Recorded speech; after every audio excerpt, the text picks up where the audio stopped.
Hello, my name is Lupita Mitz, and I am a real estate agent with Omni Homes International. I want to go through the home buying process with you today to give you valuable information about the process and hopefully inspire you to also become a proud homeowner. My mission is to educate our community with information about the process to help them understand all aspects involved and to succeed in becoming homeowners. Through education and inspiration, our community will have a better understanding of their options and responsibility as future homeowners. I have been in Tucson for 25 years, born in Mexico and raised in Arizona and California. I enjoy people, teaching, and just sharing good times. I started my real estate career 19 years ago, and I will be a realtor forever because my experiences have led me to a place where I can help the public as well as the professionals in this business. I am also licensed as a loan originator and have combined my knowledge in real estate and now my knowledge in the lending process to be the best asset to the consumer and other agents. My career includes investing, owning my own real estate company, and working for one of the largest real estate companies in the world as a designated broker, supervising over 400 agents.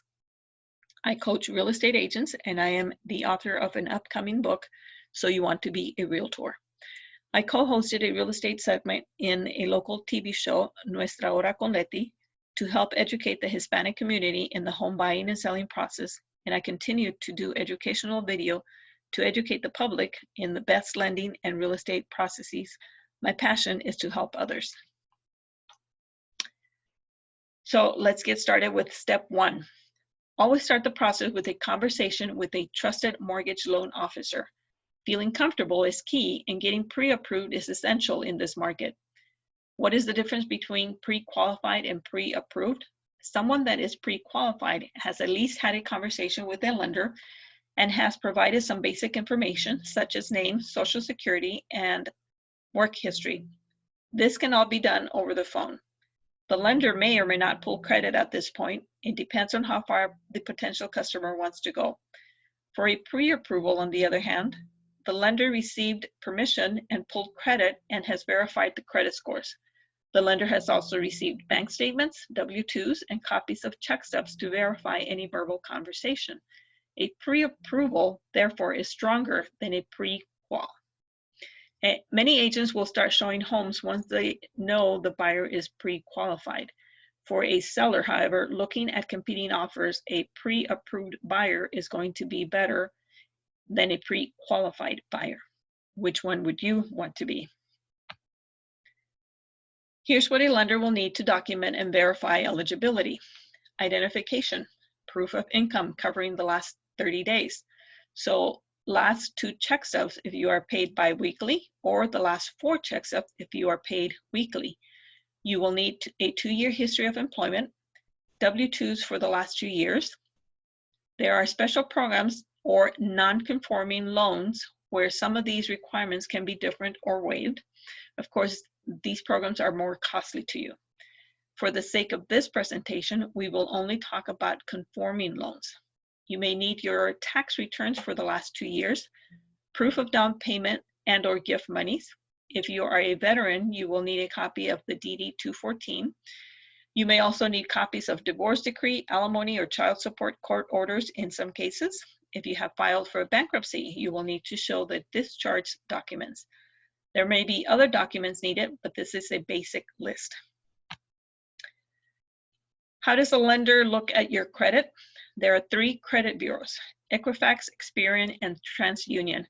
Creditors will report your payment history to one or all of these companies. Late payments affect you negatively. So does maximizing your credit cards. For a better score, keep your balances under 30% of your max limit.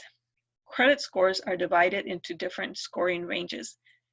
Many scoring models, including the FICO score, use a range between 300 and 850. In that model, scores above 800 are considered excellent, while anything above 700 or more is typically considered good. Scores below 669 are considered to be fair or poor. Most people have a credit score between 600 and 750. A lender will pull your score from all 3 bureaus and use the median score. If there are 2 people getting the loan, they will use the lower of the 2 median scores. Your credit score will have a direct impact on the type of loan you get, the interest rate for the loan, and the amount of down payment that will be required. How much can you afford? You can estimate your max monthly mortgage payment by multiplying your gross income by 33%. Other debt, including car payments, credit card payments, and such, will be maxed at about 10% for a total debt to income ratio of 43%.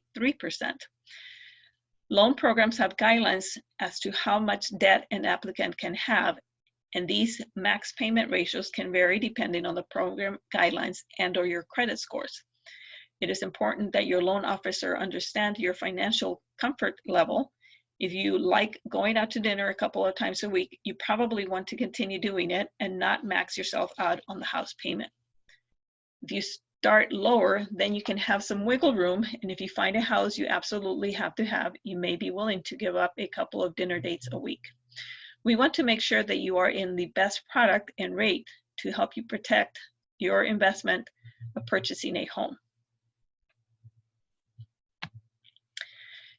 Your mortgage payment will most likely include principal, interest, property taxes, home insurance, mortgage insurance, and maybe even flood insurance. The principal is the amount that you borrow. The interest rate is the cost of borrowing. In a fixed mortgage rate, these two amounts will remain constant for the duration of the loan. Property taxes and home insurance will vary. As property values go up, so do property taxes. Insurance rate will vary depending on claim history. Mortgage insurance will remain the same until you have it removed on a conventional loan, but never goes away on an FHA loan. Down payment requirements are based on the loan program. Conventional can range depending on the scenario. FHA requires a minimum down payment of 3.5%. FHA also requires an upfront mortgage insurance premium, which is added to the loan amount. VA does not require any down payment, but VA requires a funding fee, which is added to the loan amount. So does USDA. No down payment, but there is a funding fee, which is added to the loan amount. Mortgage insurance is required anytime a buyer does not put down 20% or more. Down payment assistance programs have requirements of credit score, income eligibility, property restrictions, and lien rules. How much upfront money do you need? Earnest money. This is a deposit on the sales contract once it is accepted, and the amount will vary depending on the sales price and how much the seller is willing to accept. Home inspections can range from $300 to $500, and it is highly recommended to have a professional home inspection to address any mechanical, structural, or safety concerns, and should also include a termite inspection. Termite inspections run from $60 to $100. Inspection fees are usually based on square footage and any additional services rendered. Appraisal are required if you are taking a loan for this purchase. Appraisers are computer selected, so you have no say in who is going to go do your appraisal. Fees are based on loan product and any additional reports needed. Traditionally, amounts can vary from $525 to $675. What other costs are involved?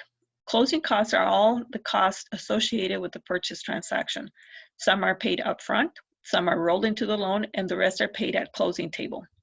Working with an experienced realtor will ensure that you are able to negotiate the seller contributions toward your closing costs. As a general rule of thumb, closing costs are around 2% to 3% of the sales price. It includes lender fees, title fees, escrow setup fees, funding fees, HOA fees, service fees, etc. Realtor commissions are negotiated between the seller and the seller's agent. So step 2, once you are pre-approved, you can start shopping for your home. Be ready to make an offer on a home. Have a wish list for your home. What are your needs versus your wants? What school districts would you want to be in? Is proximity to work a priority? What are the local amenities? If you like going out to dinner every or twice a week, you might want to be close to some restaurants. Today's low inventory market means you need to move quickly. Having a lender pre-approval guarantees your ability to submit an offer. Know what you are willing to pay and know how much you need from the seller. What is earnest money? Earnest money is a deposit by the buyer into an escrow account at the title company. The buyer can either have the money returned at close of escrow when the house is purchased, or they can have it put towards down payment or closing costs. The buyer and seller will mutually agree how much money will be deposited to title. Money should be deposited at contract acceptance, and usually runs between $1,000, $500, 1%. It just depends. Why is it important and required? Earnest money is a good faith money. Buyer says, "Here, seller, I will give you this money to show good faith that I, the buyer, want to purchase your property. If I choose to not purchase said property without reasonable cost per the contract items, you can then keep the earnest money." Who are the key players? Well, you, the buyer. The process should not be daunting. Your realtor will keep you informed along the way. The lender will work diligently to execute your loan and will need your cooperation to gather documents and information to process your loan. The lender will work with the underwriter to deliver loan documents to title. The contract is between the buyer and the seller, but most communication will be done between the realtors. And there are other key players such as the escrow officer, who is responsible for managing the escrow account, following instructions of the contract, and working with the title company to ensure that you have a clear title and no encumbrances when you take possession. Title will pay off taxes, mortgage, and commissions at closing. You will also be working with home inspectors and probably have a roof inspector, AC inspector, termite inspector. Before the due diligence period is over, you will need to contact your insurance agent to give them information about the house you are about to buy. You will probably want to get a home warranty during negotiations.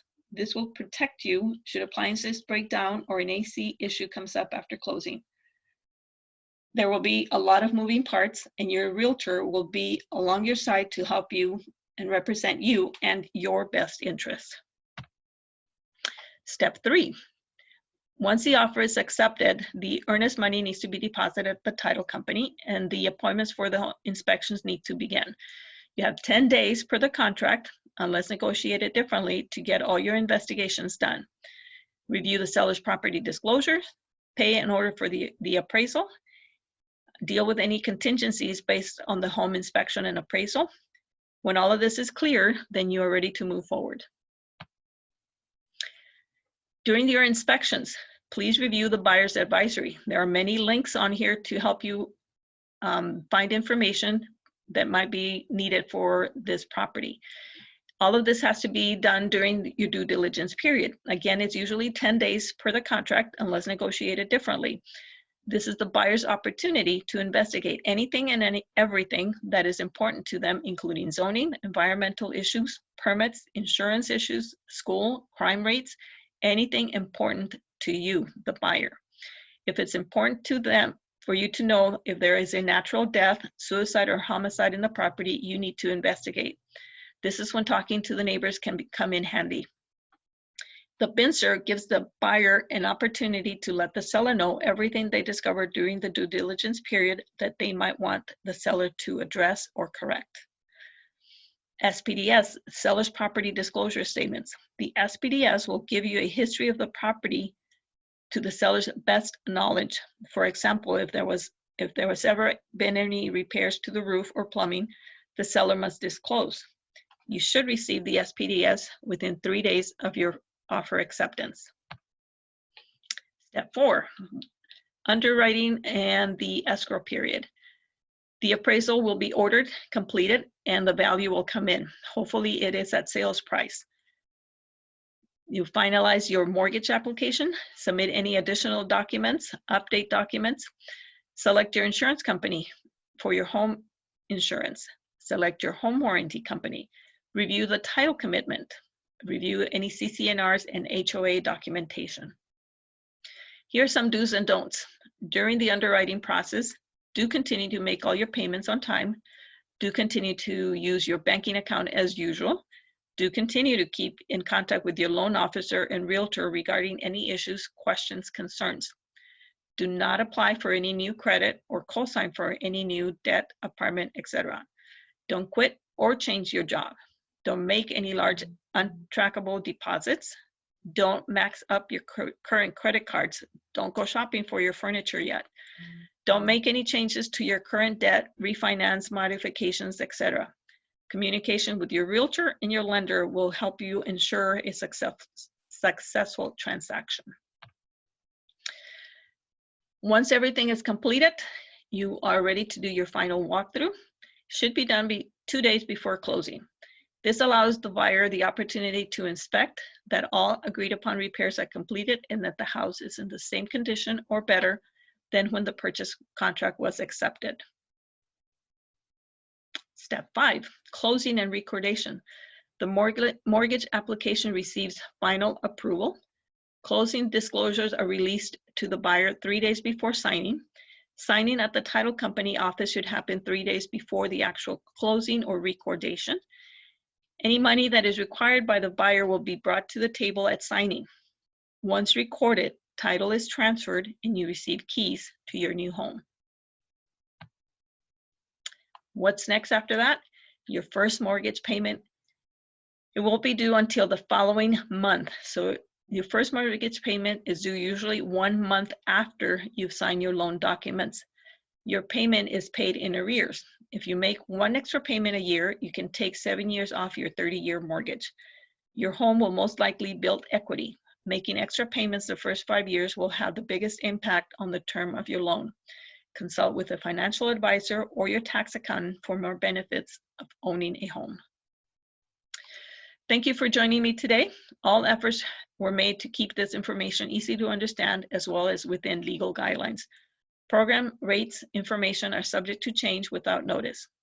Again, this is Lupita Mitz, Omni Homes International. Please feel free to reach me at 520-481-7480.